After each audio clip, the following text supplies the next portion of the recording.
لوگ یہ کہتے ہیں کہ اسلام پابندی لگاتا ہے بھوکوں کے سامنے گوشت رکھنے پر، اگر وہ بھوکا کھا لیا تو گنہگار صرف بھوکا نہیں، گوشت باہر رکھنے والا بھی ہے، گنہگار وہ بھی ہے۔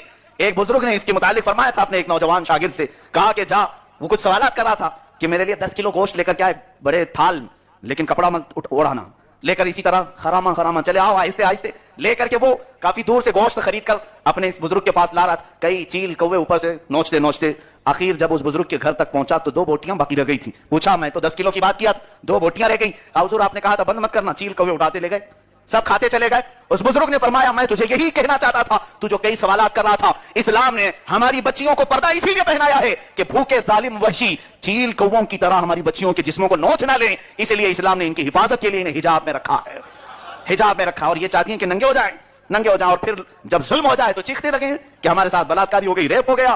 میرے عزیزو، آج ہم اپنے بچیوں کو، دوسروں کا چھوڑے، مجھے ان سے کوئی سروکار نہیں، وہ کس طرح سے رہنا چاہتے ہیں وہ ان کی مرضی، لیکن اسلام میں جو ہے آخرت پر جس کا یقین ہے، میں ان سے تنبیہ کرنا چاہوں گا اپنی بچیوں کی صحیح تربیت کرو۔ آزادی، ایسی آزادی کس کام کی جس میں تمہاری بچی بے آبرو ہو جائے، بے عزت ہو جائے، اسے کوئی آزادی کہتا ہے؟